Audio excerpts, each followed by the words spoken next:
Hello,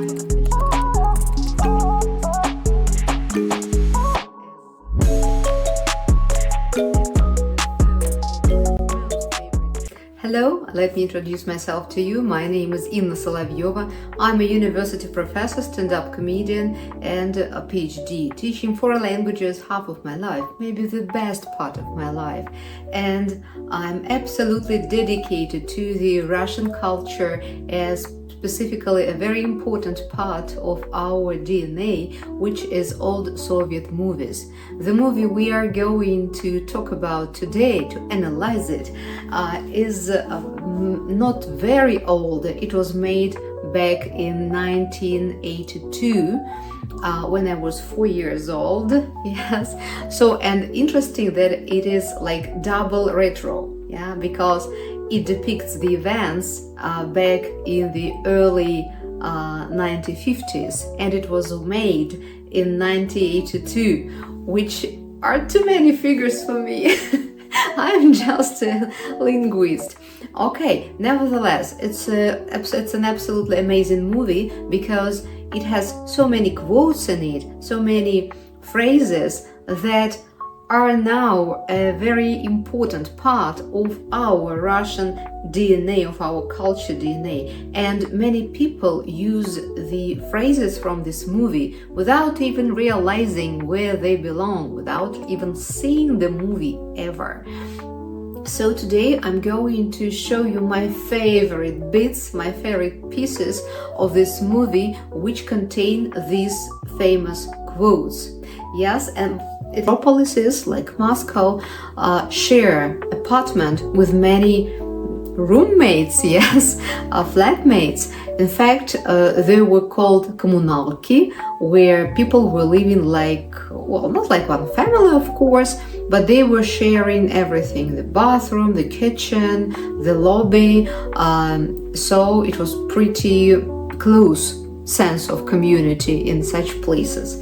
So the story begins in the kitchen, where we see Lev Khobotov, one of the main characters, an intellectual, my colleague philologist in his early 40s, in the kitchen. He is divorced, but he still shares the flat with his ex-wife Margot and her future husband Sava. It is a very specific situation, like not a triangle, of course, because they are Soviet people, they cannot be triangles, love triangles. Nevertheless, Margot, is a very dominating, powerful woman, really Russian woman, yes, who will not let her ex-husband go. And she uses every opportunity to attract attention to the fact that her ex-husband is good for nothing. Very typical toxic behavior for an ex, don't you think so? So, in this particular episode, her husband shows that he's very bad at cooking, and again, he proves her point that he is good for nothing. You will watch the episode, and then I will repeat the main phrase, the catchphrase from this episode for you. 45, 46, 47, 48, 49, 50, 51, 52, 53. Culinar. So Margot says when he drops this egg, culinar. Yes, culinar. It's like a chef. Yes, of course we see how much sarcasm and poison she puts into this phrase, culinar. And since that time, the way the phrase is pronounced, the way we call people who are not very good at cooking is made this way. Well, here comes another bit, and it takes us to the conversation between two more characters, precisely Kostik or Konstantin. He's a young student who came to Moscow not long ago, and he's exploring the capital, the nice things he can get there, and of course he enjoys the women's attention. He is a real womanizer, I should say. Of course, the landline is always ringing. Women want Kostya on the phone all the time, which doesn't make his neighbor Velurov happy. So this is a conversation where Velurov makes a toxic remark about Konstantin's attitude to life because Kostya is too light-hearted, too relaxed, too laid back, too much of a playboy, while Velurov is not in his best situation. You will see, okay? So here, Velurov is making a very toxic remark about Kostya's hobby, bodybuilding, and I should say that toxic is the second language the characters are using in this movie. Again, it's nice. I adore it. So watch this bit, and then I will repeat the catchphrase. Учусь на историческом, кроме того, подрабатываю. Веду кружок художественной атлетики. Создаю людям новые торсы. Торгуете телом? Ты не поешь перед уходом. Here comes another bit where Hobotov is getting ready to go out with his girlfriend, a very naive and pretty girl, Lyudочка, and Margot, Hobotov's ex-wife. She is doing her best to persuade him to let Lyudочka go, to forget about building his own life without Margot in it. So there are two actually famous phrases there. You will watch it. They are both pronounced by Margot, and eventually we will discuss. Ты что, куда-то собираешься? Да, собираюсь. Один? Неважно. Это не ты говоришь. Это кричит твой вакуум. Это вакуум, который ты наивно хочешь заполнить искусственным, насильственным образом. Пусть так. Она тебе не нужна. Марго, ты не можешь судить. Могу. Я лучше знаю, что тебе нужно. Я видела этот тузкий лобик. Марго, я прошу тебя говорить о ней с уважением. Так это твой ответный выпад, твоя месть, твое пар-де-пи, глупая, пошлая пар-де-пи, недостойная мыслящего человека. Прости меня. Я же не спрашиваю тебя, одна ли ты идешь сегодня в ЗАГС. Ты страдаешь, мой бедный друг. Я не прошу твоего сочувствия. Сави, ты должен быть справедлив. Ты знаешь его отличные качества. Да-да, у него в руках все горит. Это в твоих руках все горит, а у него в руках все работает. Ну и прекрасно. Margot, there is a passage when Margot says, это не ты кричишь, это кричит твой вакуум. Implying that your ex-husband is not only good for nothing, but as well as an empty individual. And the other passage, I love it very much because it involves some play upon words. So when toxic is the Russians' second language. Here comes the third of my most favorite episodes. Sava, who earns his living by very simple manual work. Precisely in this bit, he's describing the way he engraves the names of the winners on the cups.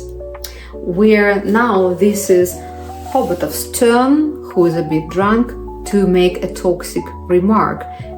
You will watch and see. Гравировал имена чемпионов. Гравировать имена победителей. Работа, требующая самоотречения. Хоботов, это упадничество. Это Гравировать имена победителей на кубках – работа, требующая большого самоотречения, he says. It's a big passage, because we should remember that he is a linguist, he translates poetry, so he knows how to use words, right? He's good at words. So this is one of my most favorite bits, because Hobotov is obviously a bit drunk and upset in this passage. Here comes another bit where the guests Arlovichs, they leave and they are getting on the cab when Sava is becoming really drunk and outrageous, and he's trying to talk to them, to tell them something important, and eventually Margot grabs her future husband and her ex-husband, and there is a very famous phrase to watch it and enjoy. Дорогой мой. Ожила! Самонифик! И не вздумайте обойтись без рифлевки и шаберов. Это самое главное. Дорогая моя, Он одержимый совершенно. в этом его обаяние. Сейчас объясню, где тут хундбеграбен, то есть где собака зарыта. Я понял, коллега, я все понял. Да что же это? Евгеньевич, мужайтесь. Мужайтесь, я уважаю вас. Я преклоняюсь. Ну, Требон, вы были на высоте, дорогой мой. О чем вы? Ну, mein Freunde! Арвуар! Auf Wiedersehen! До свидания. Арвуар. Auf Коллега, Wiederkuchen! нижайший поклон. Сава, Нижайший. Сава, Левушка. Высокие отношения. Нормальные для духовных людей. The lady says, высокие отношения. And Margot answers, нормальные для духовных людей. I absolutely love this actress starring as Margot because one of the reasons is that her name is Inna too. So she has the same name as I do, and I do hope that we share not name only but our comedy talent too. I absolutely love this actress starring as Margot because one of the reasons is that her name is Inna too. So she has the same name as I do, and I do hope that we share not name only but our comedy talent too. Here comes another episode where we will have a conversation between Velurov, his guest and his writer, and Kostik. Velurov, it's critical to mention, Velurov is a variety performer, and his writer, the one who writes the poems, the songs, comes to discuss their creative plans, and actually they are deadlocked. They have nowhere to go, they have no creative and fresh ideas. And Kostik comes up with an idea. He says, why don't you write a comedy and a poem, two in one? And there was a playwright, Griboyedov, you know him of course, who wrote one, which is in Russian called Горе от ума. And the writer says, very short phrase, you will watch it and see. Необходимы поиски. Ну, создайте какое-нибудь полотно. Зачем ему полотно? Что вы его сбиваете? К вам, между прочим, это тоже относится. Вы тоже сторонник застывших форм. Я попросил вас. Время от времени артист обязан переодеваться. Вы должны менять свой облик. Ну, У вас навязчивая идея. Соев, секундочку, Соев. Или, например, такое самовыражение. Напишите комедию в стихах, как Грибоедов. Он плохо кончил. Ну, вы что, хотите лишить меня автора? Семейство Соевых вас... Women like Margot will never give up. And Margot decides that desperate time, desperate measures. In a very emotional manner, she interrupts tête-à-tête of her ex-husband with his girlfriend, explaining why this naive young girl shouldn't be with her ex-husband. And there is a phrase that Margot pronounces, which is very widespread among the Russian native speakers too. Watch it. Волна, ты, как законченный эгоист, жаждешь взвалить на эти плечи совершенно непосильную ношу. Скажите, милочка, вы хотите, чтобы ваша жизнь пошла кувырком? Чтобы она превратилась в хаос, где ежеминутно будут исчезать неведомо куда квитанции, счета, деньги, чулки и галстуки, где в батареях каждый миг решительно все будет взрываться, вспыхивать, портиться, и где вам навсегда предстоит вернуться в ледниковый период. Но только без шкур, потому что шкур он вам достать не сможет. Не надо, все правда, я должен жить один. Не надо. Поверьте, Поверьте мне, милочка, я вполне объективна. Он как человек ярко окрашенный, он по-своему привлекателен. Но я ведь при этом не говорю о его нездоровом влечении к женщине. Как он возгорается от каждой юбки, как вся моя жизнь была отравлена самыми черными и, увы, не беспочвенными подозрениями. Надеюсь, вам он уже читал стихи, обволакивал вас цитатами. Не надо, я же уже сказал. Так вот, это сокровище вам не сдалось. Это мой крест, и нести его мне. А вы еще встретите человека и поскладнее, и посвежее. Все ж таки, Маргарита Павловна. Это мой крест, и нести его мне. I love it very much. There's so much drama there, so much passion, so much dedication. So a very typical Russian woman, believe me. And I don't think that will be a spoiler if I say that everything gonna be fine. Everything gonna be okay. It's a very light and very positive movie, and eventually everybody is happy end with the characters performing a polka written by Hobotov and Kostik, and a very naive, light, like the whole vibe of the movie. I hope you did enjoy watching my video. Do follow me here as well as on Telegram or Instagram. I would be really happy to welcome you there.